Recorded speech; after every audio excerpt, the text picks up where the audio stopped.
ආයුබෝවන් ඔයගොල්ලෝ හැමෝටම බොහොම ආදරෙන් අදත් පිළිගන්නවා ඩීක්‍රිසන්ට් මගේ channel එකට. අද වීඩියෝ එකෙන් මම ඔයගොල්ලන්ට කියලා දෙන්න කියලා හිතුවා beads වර්ග ගැන, ඒ වගේම beads වල shapes ගැන වගේම beads වලින් jewelry හදන ඔයගොල්ලන්ට tips කිහිපයකුත්. ඉතින් මගේ beads collection එකත් බලන ගමන්ම ඒ දේවලුත් දැනගමු. දිගටම වීඩියෝ එකත් එක්ක රැඳිලා ඉන්න.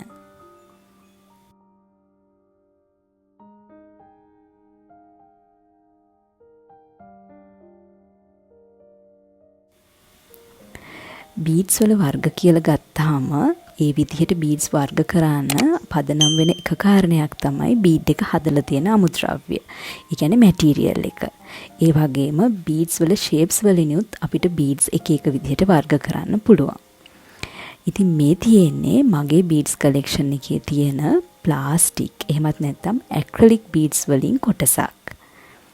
මේ බීඩ්ස් වල තියෙන විශේෂත්වය තමයි මේ බීඩ්ස් බරින් අඩුයි. ඒ වගේම අපිට වෙළඳ පොලේ සුලභව මේ බීඩ්ස් හොයාගන්න පුළුවන්. ඒ වගේම විවිධ කලර්ස් වලින් අපිට මේ බීඩ්ස් හොයාගන්න එකත් එච්චර අමාරු නැහැ.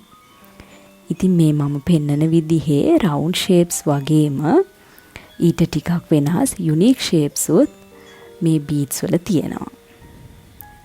ඉතින් බීඩ්ස් වලින් ජුවලරි හදන ඔයාට මතක් කරන්න ඕන ඔයාගේ නිර්මාණයේ තියෙන ආකර්ෂණීය බව වැඩි කරගන්න මෙන්න මේ වගේ වෙනස් shapes තියෙන beads තෝරගන්න උනන්දු වෙන්න. මේ ප්ලාස්ටික් beads අපිට පාවිච්චි කරන්න පුළුවන් bracelet හදද්දී, ඒ වගේම necklace වලට, earrings වලට වගේ jewelries වලට.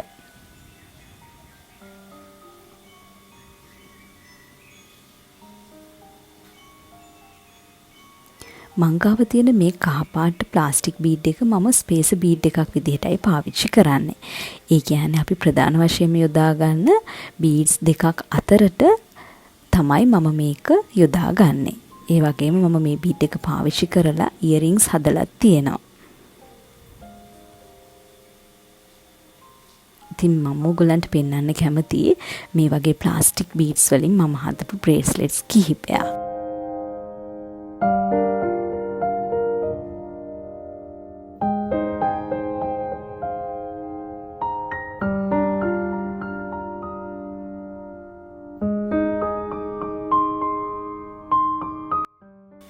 මේ තියෙන්නේ මගේ collection එකේ තියෙන letter beads.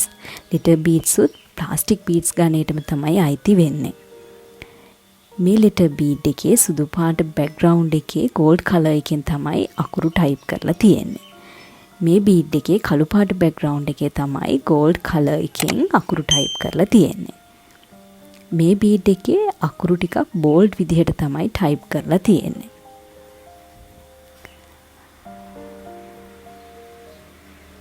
letter beads උත් අපිට වැදගත් වෙනවා bracelet හදන වැඩවලට ප්‍රයෝජනයට ගන්න. ඉතින් ඔයගොල්ලන්ට මතක් කරන්න ඕන මේ letter beads පහසුවෙන් පාවිච්චියට ගන්න පුළුවන් වෙන විදිහට මම මෙන්න මේ වගේ අකුරු වෙන වෙනම පැකට්ස් කරගෙන තමයි තියෙන්නේ. එතකොට බල්ක් කෝඩ් එකක් වගේ හදනකොට ඉක්මනට මම මේ අකුරු අරගෙන bracelet හදන්න පාවිච්චි කරනවා. ඉතින් මං හිතනවා ඕගොල්ලන්ටත් ඒක හොඳ ටිප් එකක් වෙයි ඕගොල්ලන්ගේ වැඩවලට.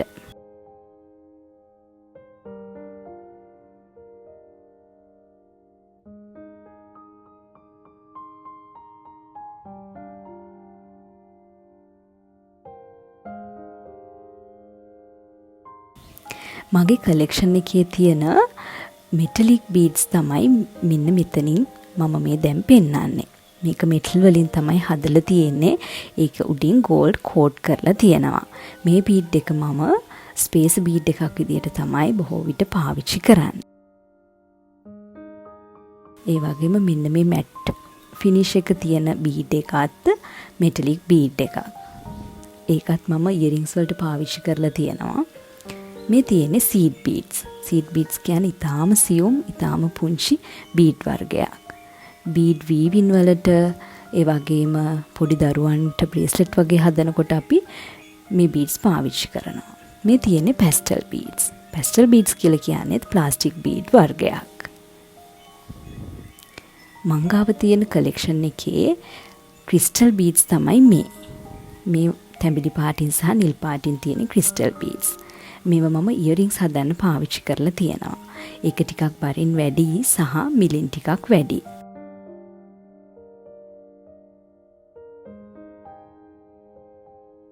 මේ තියෙන්නේ මගේ කලෙක්ෂන් එකේ තියෙන wooden beads. ඒ වගේ අමුද්‍රව්‍ය වෙන්නේ ලී. එතකොට ඒව සමහර ඒවට කලර්ස් එකතු කරලා තියෙනවා. ඒ වගේම print කරලා තියෙනවා සමහර ඒ වගේ විවිධ මෝස්තර. ඒ වගේම ලී වලට සමාන පාටකිනුත් සමහර ඒවා තියෙනවා. මෙන්න මේ නිල් පාට බීඩ් එක මම ගොඩක් වෙලාවට ස්පේස් බීඩ් එකක් විදිහට තමයි බ්‍රේස්ලට් හදද්දී පාවිච්චි කරන්නේ. මේක මම මගේ කලෙක්ෂන් එකේ තියෙන ආසම බීඩ් එකක්. මේකේ රෝස පාට වගේම නිල් පාටත් මංගාව තියෙනවා. මෙන්න මේ වගේ ලස්සනට මලක් print කරලා තියෙනවා මේ බීඩ් එකේ. සමහර අය ගොඩක් කැමතිනේ නැචරල් විදිහට බ්‍රේස්ලට් පළඳින්න. එතකොට ඒගොල්ලෝ ගොඩක් වෙලාවට ඉල්ලන්නේ මෙන්න මේ වගේ wooden beads වලින් හදපු බ්‍රේස්ලට්. මෙන්න මේ පුංචි බීඩ් එකත් මම පාවිච්චි කරන්නේ ස්පේස් බීඩ් එකක් විදිහට.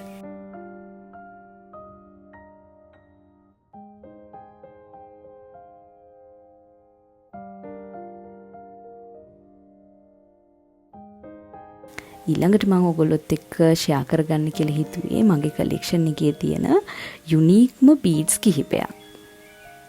මේ සමහරක් හදලා තියෙන්නේ ප්ලාස්ටික් වලින්. ඒ වගේම මෙතන ග්ලාස් බීඩ්ස් උත් තියෙනවා. මේ බීඩ් එකත් මම ස්පේස් බීඩ් එකක් විදිහට තමයි පාවිච්චි කරන්නේ.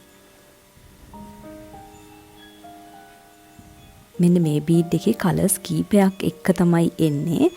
ඒ බීඩ් එකත් යුනික් විදිහට බ්‍රේස්ලට් හදන්න පාවිච්චි කරන්න පුළුවන්.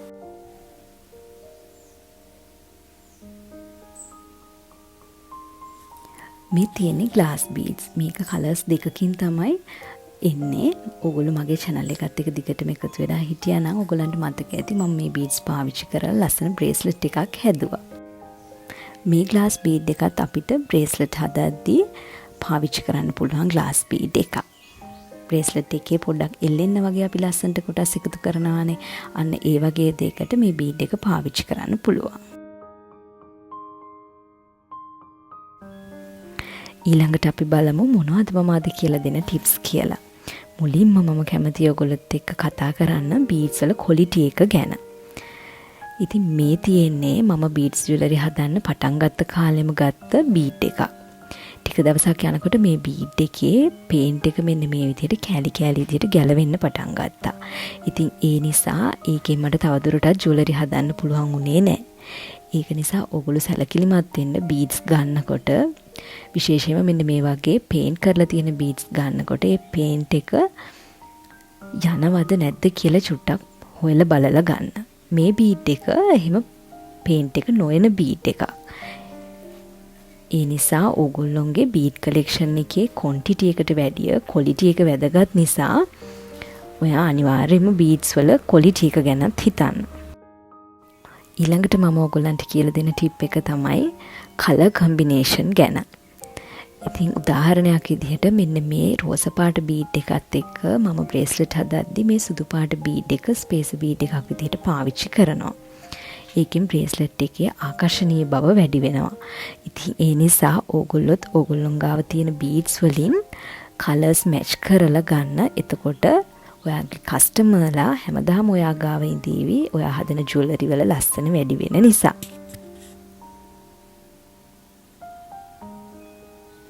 ඉතින් ඕගොල්ලෝ මගේ channel එකේ වීඩියෝස් දිගටම බැලුවා නම් ඕගොල්ලන්ට මතක ඇති මම ළඟදිම අප්ලෝඩ් කරපු බ්‍රේස්ලට් එක මම හැදුවේ මෙන්න මේ බීඩ්ස් වර්ග 3 පාවිච්චි කරලා.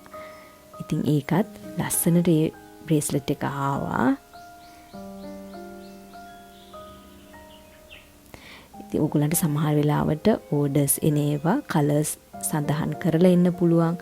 ඒ වගේම ඔයාගේ පාවිච්චිට ඔයා බ්‍රේස්ලට් හදනවා නම් ඔයාගේ අවුට්ෆිට් එකකට හදනවා වෙන්න පුළුවන්. ඉතින් ඒ වගේ වෙලාවට මේ විදිහට මැච් කරලා බීඩ්ස් තෝරගන්න.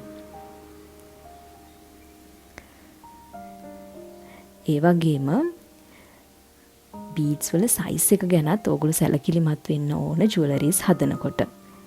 මොකද මේ බීඩ්ස් වල සයිස් එකත් එක්ක ඊට අදාළ අනෙත් ඇසසරිස් වෙනස් වෙනවා. ඒ වගේම ඊළඟට මම ඔයගොල්ලන්ට කියන්න කැමතියි ඔයගොල්ලෝ බීඩ්ස් තෝරගනිද්දි ජුවලරිස් හදද්දී එකිනෙකට වෙනස් මැටීරියල් වල බීඩ්ස් පාවිච්චි කරන්න පුළුවන් නම් තවත් ආකර්ශනීය වෙනවා. මම මේ විදිහට ක්‍රිස්ටල් බීඩ්ස් එක ප්ලාස්ටික් බීඩ්ස් පාවිච්චි කරලා තියෙනවා. ඒ වගේම මෙටල් බීඩ්ස් එක ප්ලාස්ටික් බීඩ්ස් එහෙමත් පාවිච්චි කරලා ජුවලරිස් හදලා තියෙනවා.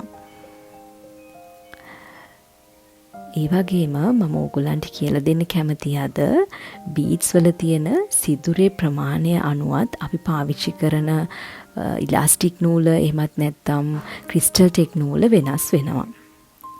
දැන් මේ වුඩන් බීඩ් එකට සාපේක්ෂව බලපුවාම මේ ප්ලාස්ටික් බීඩ් එකේ සිදුර ටිකක් ප්‍රමාණයෙන් පුංචි. ඒ නිසා අපි සැලකිලිමත් වෙන්න ඕන ඒ බීඩ්ස් වල තියෙන සිදුරේ ප්‍රමාණයට අනුව ඊට අදාළ අනෙකුත් ඇසසරීස් තෝරගන්න. ඊළඟට මම කැමතියි බීඩ් ස්ටෝ කරන එක ගැන ඔයගොල්ලොත් එක්ක කතා කරන්න. මේ තියෙන්නේ මම නිර්මාණ කරලා ඉවර වුණාට පස්සේ බීඩ්ස් කිහිපයක් සමහර වෙලාවට ඉතුරු වෙන වෙලාවල් වල ඒවා එකතු කරලා තියාගෙන ඉන්න විදිහ. ඉතින් මේ විදිහට එකතු කරලා තියාන් හිටියාම වෙනත් නිර්මාණයක් කරද්දී පහසුවෙන් මට ඒකට මැච් වෙන බීඩ්ස් තෝරගන්න පුළුවන්.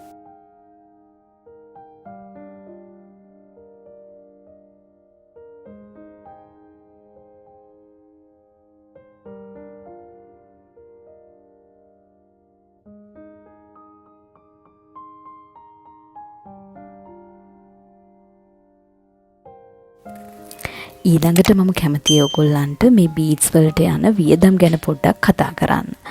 ඉතින් ඕගොල්ලෝ වෙළඳ පොලින් බීඩ්ස් ගන්නවා වගේම ඔන්ලයින් ඕඩර් කරලත් බීඩ්ස් ගන්නවා වෙන්න පුළුවන්. එතකොට ඕගොල්ලෝ මම මුලින් කියපු ක්වොලිටි එක ගැන විශේෂයෙන් සැලකිලිමත් වෙන්න. ඒ වගේම කාලෙන් කාලෙට මේ බීඩ්ස් වලින් හදන ජුවලරි වලට විවිධ ට්‍රෙන්ඩ්ස් එකතු වෙනවා. ඉතින් ඒ නිසා ඕගොල්ලෝ ඒ ගැනත් සැලකිලිමත් වෙන්න. ඉතින් මම අද දවසේ බලාපොරොත්තු වුණේ මගේ බීඩ්ස් කලෙක්ෂන් එකත් ඕගොල්ලන්ට පෙන්නන ගමන්ම ටිප්ස් ටිකකුත් කියලා දෙන්න. ඉතින් මං හිතනවා මේ වීඩියෝ එක ඔයාලට වැදගත් වෙන්න ඇති කියලා.